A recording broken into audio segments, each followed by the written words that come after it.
Yo, everybody, it's your boy Joseph here, And Carlos, and this is the The passenger seat. Passenger Seat.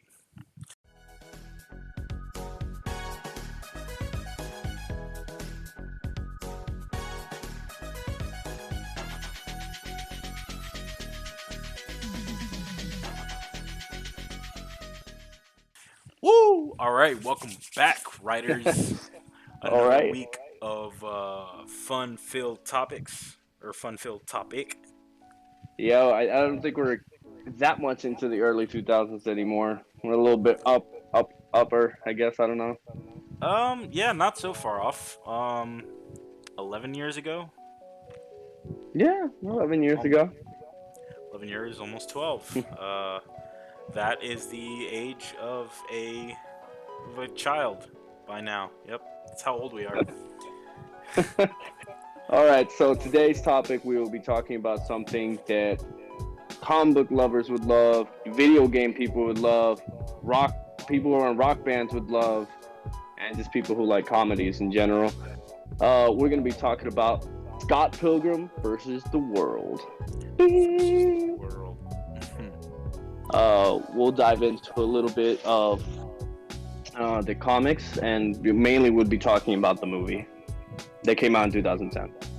Yep, yep. So Scott Pilgrim, for those of you who don't know, is a rom-a-com. I'm gonna call it a rom-a-com, because it's a romance action comedy. That sounds Um, right. and its main protagonist is Scott Pilgrim.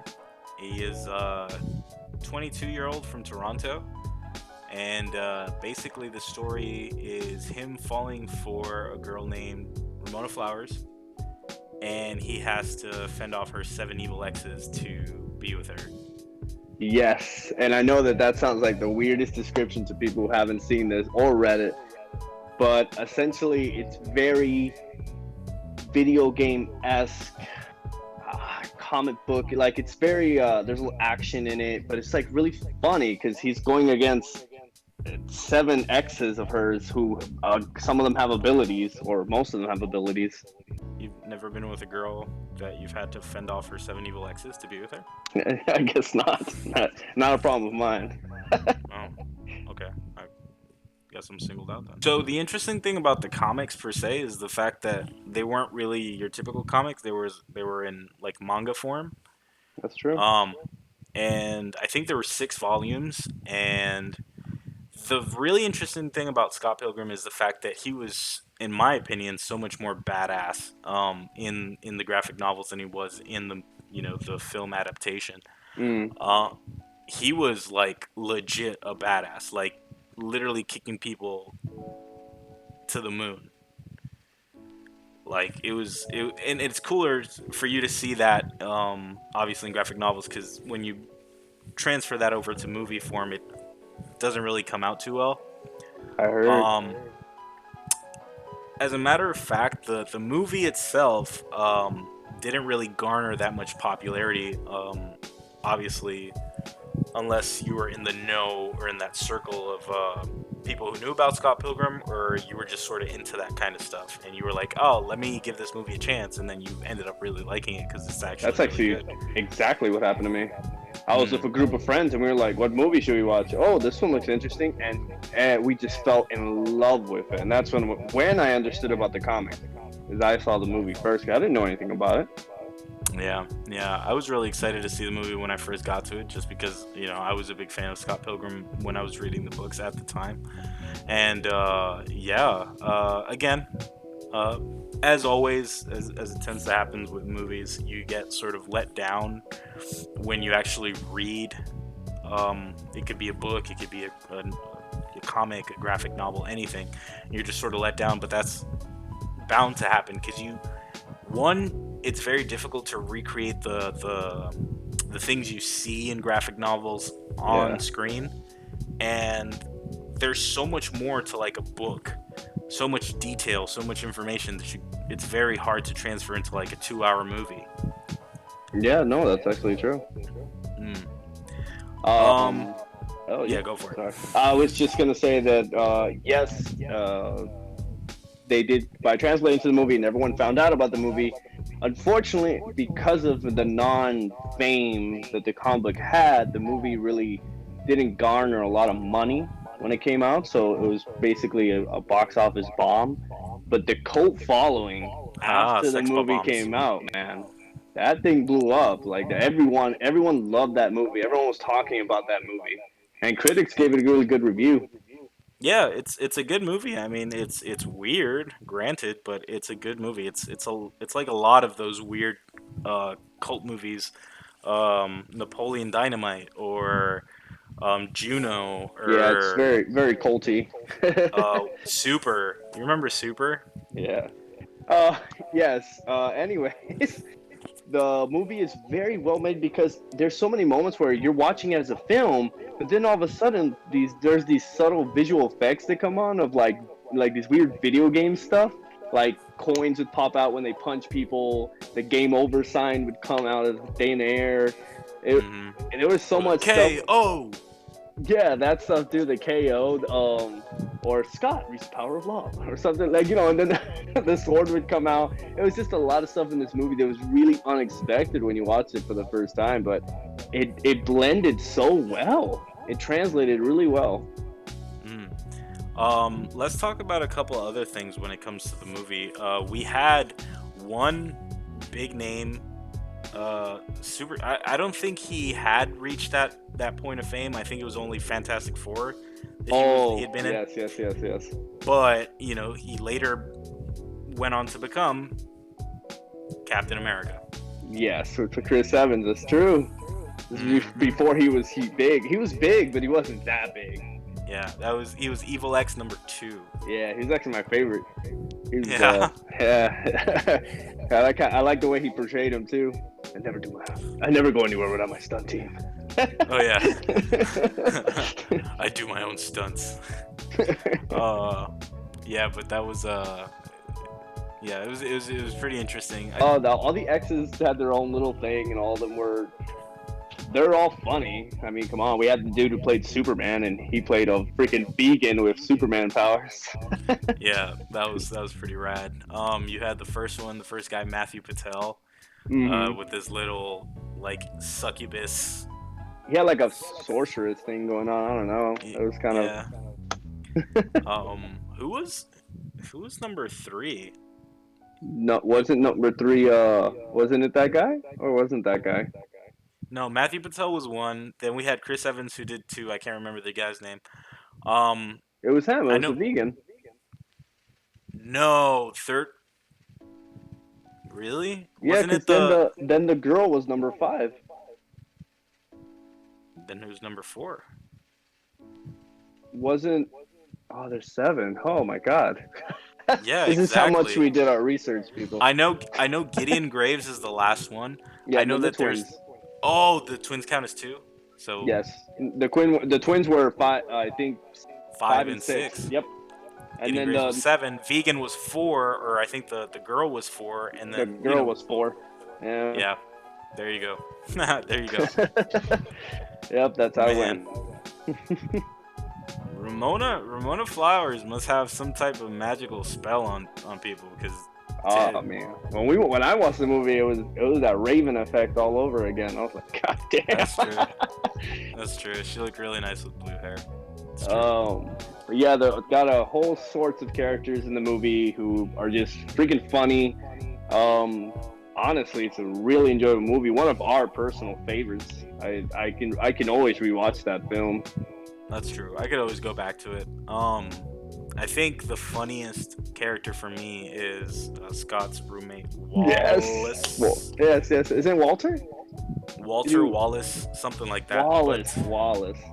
it's Wallace. But he's like a really what's the word? He's like really snappy or he's Sarcastic. very witty. So yeah, he just got the snappiness to him, which is hilarious. He's always like a very like cool sort of, the cool responses. He's not like really over the top character. He's just No. always like that. Yeah, I like Scott's band. I thought Scott's band was really cool. It's The Sex Sex Bob Bob Bombs. Om. Yeah, the Sex That Bob was so, and Bombs. the music was great too. But it was like trash punk, and it was just so cool at the time. Ooh, Um, oh, let's not forget Scott's, because we're talking about Ramona's exes. What about oh, Scott's ex? we're talking about from the beginning of the movie. You get this girl who she's 18, and her name is Knives Chow. Yes, 17. He was dating a minor. Oh, yes. Yeah, he was.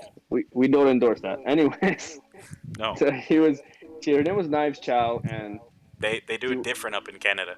she was Chinese. Oh my god. You're dating a 17-year-old Chinese girl. Oh, she was There's a actually couple. There's a couple of quotable lines from that movie. Now that you say that. she's actually really cool.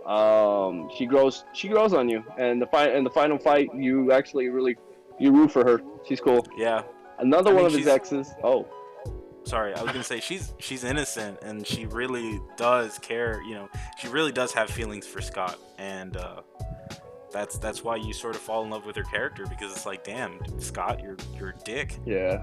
Another one of his character, one of his exes, which also represents what a Dick Scott is Kim, which is the drum player of his band, which apparently I guess they dated in high school, and she looks like she's still in love with him. It's hard to really tell. I don't know. I think she just has like this awkward feeling against him. Yeah, but she like throws him to the ground. You are the salt of the earth, or something like that. She says. Yeah. Um, that hurts my heart, Kim. Oh yeah. And Again, quotable moments. final X, which is basically the most like one of the important X's of the movies because she plays an important role, I guess, because she is with one of Ramona's exes, which is the powerful vegan guy, and her name was Envy Adams. Envy Adams. There we go. Hello again, friend Yes, of a friend. I knew you well. Okay, she let's cut the was. glee. She doesn't like if you watch the movie. She doesn't play the biggest role. She's not there all the time. But when she comes in, it was like the biggest battle moment. It was really cool. She's sort of your capital B, if you want to say it like that. Now that I remember that, when they first encounter Envy Adams and the vegan dude Yeah, and Scott and Knives, and this dude, the vegan dude, punches Knives, and the other kid comes up and he's like, "You punched the blue out of her hair." Dude, I yeah. laughed so hard with that. You can He you punches imagine how so hard. Yeah. can you imagine how hard you have to punch somebody to punch the dye out of their hair? You just drink half and half, baby. The vegan police. Oh man, Oh, they're no, for so real. funny. We're being really honest right now. This movie is incredible, quotable, and just one of our favorites. We had to talk about it. It was just too great. Yeah, yeah. Oh man. Definitely go check it out if you haven't seen it for sure. It's gonna be one of those movies. It's gonna be one of those movies you're gonna have a good time with for sure. You're really gonna Definitely. you're really gonna hate um Gideon Graves. I'm really disgust. Like, not only like those characters that like really make you hate them, like Joffrey on the Game of Thrones. Yeah. He's just one of those people. Like, dude, he acts so well He does. being He's actually douchey. being a douche that I just don't like the guy. He's like, and then he's chewing gum. He's like, Yeah, yeah. When he gets the team, and he jeez. gets the team to sign, and he's like, "We won't sign with you." And the lead singer just goes and writes right on his back. The whole team signs and leaves him. Oh Yep. man, it's such a good movie. I don't know exactly what more to say. Just to go ahead and find it, watch it. I don't know if it's on Netflix, but if you can find it, please go check it out. It's on one of the streaming platforms for sure. Oh, by the way, parentheses, right? We talked about the movie, we talked about the graphic novels. We never mentioned the game. There was actually a Scott Oh Pilgrim game. yes, and there's one out right now for the Nintendo Switch. Yeah, I think it's on all console. Well, no, I mean Sony and for Switch, because that game originally came out for the PS3. Yes, it did. That's true. And It's a punch 'em up game. punch 'em up side scroller, yeah. Mm-hmm. Well, sort of a side scroller, not really, but yeah, it's a punch 'em up, and it's really fun. The music Yeah, is it's true. It's really fun. Nega it's Scott. oh my god, the Nega J. Nega J. Okay, so writers, a little tidbit here to close up. There is a rolling joke between Carlos and I.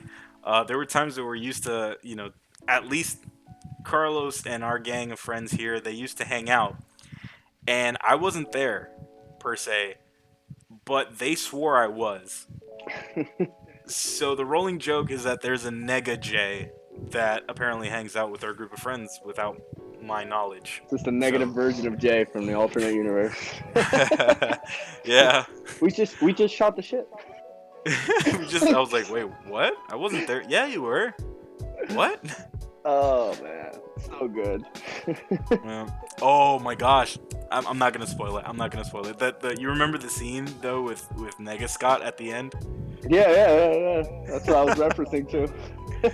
Oh man, hilarious. Oh man, but yeah, that's all the time that we have for today for this specific episode. Go ahead and check out the movie and the comic and the video game. Trust me, you're gonna enjoy all of it. If you don't want to be disappointed at least a little bit, go ahead and watch the movie first, then read the books. But if you want to read the books first and then watch the movie, we get it. Yep. All right, so y'all know what to do. Make sure to like, comment, subscribe on this video. Tell us if you have seen the movie. Who's your favorite character? Do you think Scott's a dick? That's a good question. Yeah. Who's your, I don't know, favorite battle between all the X's? Yeah, just let us know. And the power of self-respect. The best sword. Anyways, hopefully you enjoyed this ride with us here today, and hopefully you'll join us next time here in the passenger seat.